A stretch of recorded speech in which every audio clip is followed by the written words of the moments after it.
Around 65 people turned up to the first of 4 big debates organised by the government. Policy and Reform Minister Chris Robertshaw has got his dialogue underway. The audience were randomly selected voters. Now, you've invited overall 4,000 people to take part in this big debate, and you had 65 people last night. Would you say that's fairly poor turnout? No. I mean, it was the quality rather than the quantity, I think, and I thoroughly enjoyed the night. It was in 2 parts, really. The first part was myself and Eddie Tier putting over some concepts and some ideas, and the second 2/3 of the meeting were people voting on those concepts, ideas, and also responding to their own voting pattern, and we discussed that in greater detail, and I learnt a lot from it. It was a great opportunity to listen to a good cross-section audience. Good night. What would you say overall was the public's response? On the evening, you mean, or generally? Just on the evening, from the audience? I think there was really good engagement. We were open and honest where we thought we were getting things wrong. I think that was appreciated. There was considerable engagement in a number of the subjects.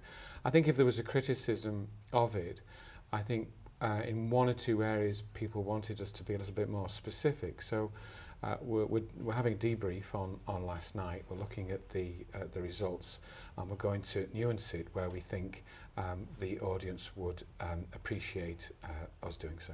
I think that has been one of the criticisms, hasn't it? That one question was, should a welfare state support vulnerable people? And obviously the answer to that is yes. So you'll be looking at that ahead of the next meeting? Yes, what we'll do is we'll try to keep the same questions, but we'll inform those statements much more clearly so that the audience have a better understanding of the range of responses that they can make and whether they're comfortable with them. So I always said right from the word go that this was the start of a long process, and that it was a learning process for us as much as anything, and certainly we're learning from it.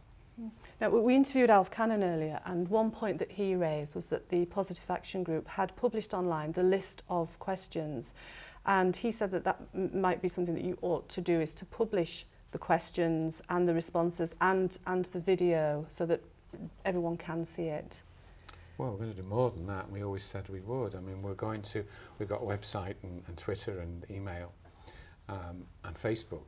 And what we will do is progressively, as the information and responses build up, they will all go on the website for people to see. And as we refine the process and understand it better ourselves and our responses, we will ultimately articulate the issues in a much broader way, and probably use something like SurveyMonkey so that the whole island can get involved. But we mustn't rush our fences. This is an unprecedented process, a very different way of doing things, and we've got to take it steadily.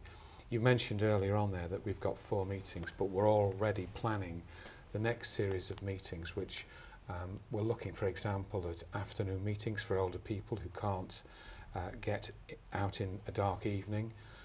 One criticism we got last night was that, does this reach out to younger people sufficiently and adequately? There were some younger people there, but we're going to consider that.